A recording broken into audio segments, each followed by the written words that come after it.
Welcome to the Ben Daniel Podcast, where we're calling a spade a spade. Great to be here with you guys today. The Indiana Fever already gearing up for late game situations. Stephanie White saying this is the most talented roster she's been a part of, and Caitlin Clark speaking glowingly of the personality of the team, of her new teammates.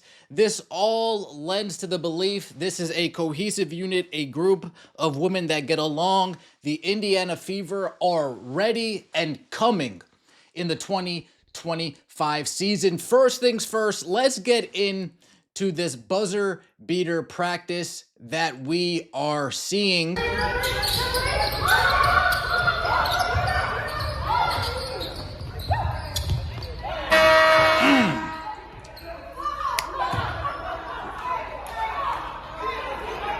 Oh, Caitlin Clark slapping the padding, already getting ready for a technical, already getting ready for her first technical foul. But there you see it. Stephanie White, Indiana Fever, already drawing up, already rehearsing. There's the man himself, Chief Keith Porter, setting it up for the late game situation. Let's take one more look at this. And there's a reason why I want you guys to take a look at this play. You guys might already know.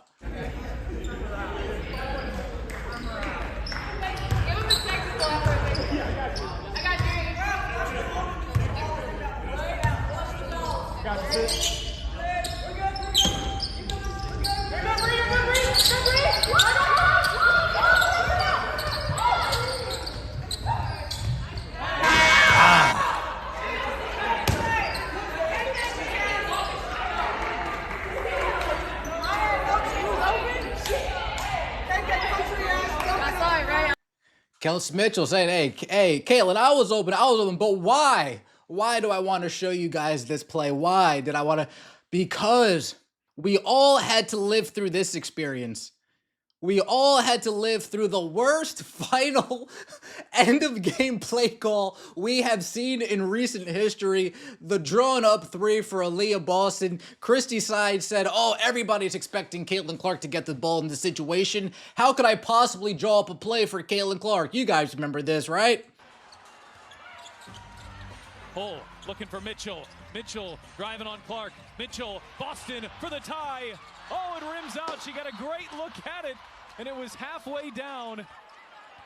Oh, Aaliyah Boston open for three, and then when asked, hey, Christy, why? Oh, because everybody knows Caitlin Clark's going to get the ball in that situation, so I'm going to trick everybody. I'm going to get the ball to Aaliyah Boston, and we're really going to have everybody fooled. Stephanie, thank you, Stephanie. Thank you for being creative and actually, using that thing in between your ears to draw up something on the clipboard that can get Caitlin Clark an open shot at the end of the game. I appreciate that so very much. Caitlin Clark talking about the new personality of her teammates. Caitlin Clark, what do you got to say?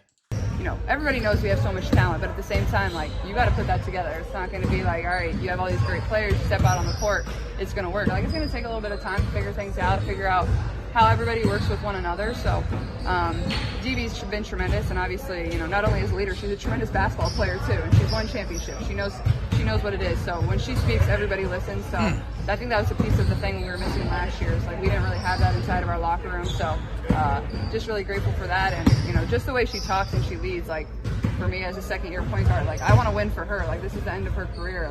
She deserves it. We already have a lot of alpha personalities on this team. How is everybody kind of finding their space to then also be a listener, though, when the time is right? Yeah, I think that's what makes you a good teammate. And I don't think anybody's trying to be alpha.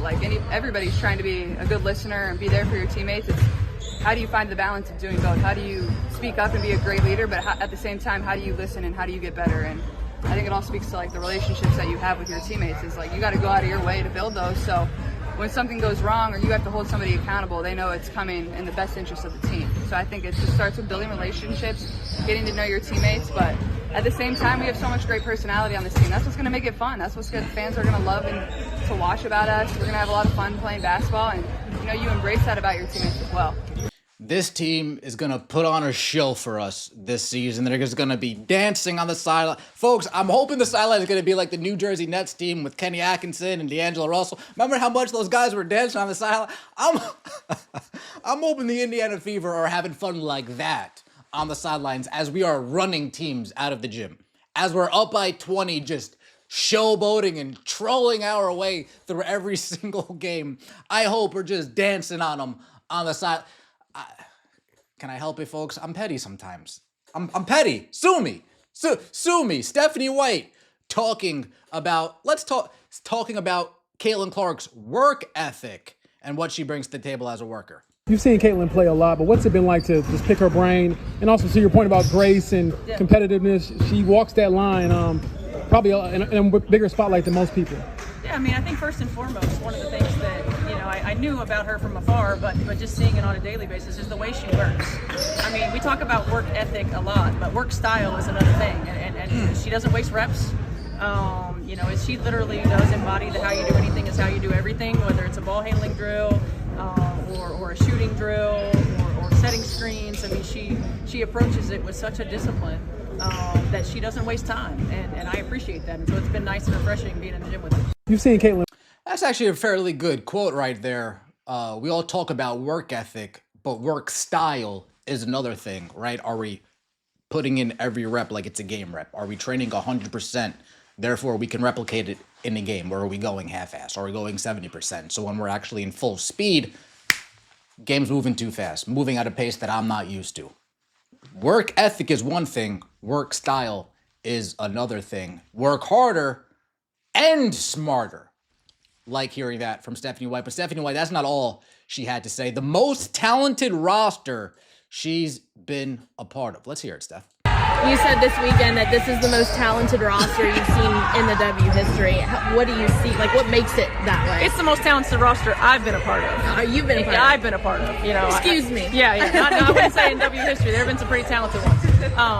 As far as the teams that I've coached in the W, it's the deepest, most talented roster that I've really been a part of. I mean, we've had teams where we've had, 2 or 3 that can really play, and then you surround them with a lot of great role players. But I think as far as, you look at the depth of this roster and the opportunity to play with a lot of different lineups and play a lot of different ways. And so, again, for us as coaches, it's how quickly can we build rotation, how quickly can we find out strengths and weaknesses of who can play well together, and the different types of ways that we can play on both ends.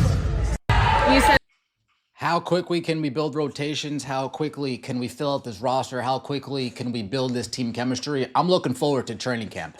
How quickly can we finalize this roster? How quickly can we go into the regular season knowing exactly who's going to be on this team and what everybody's roles are? Folks, we got Kelsey Mitchell, Caitlin Clark, DeWanna Bonner, Natasha Howard, all respectively number ones. They're all now here together.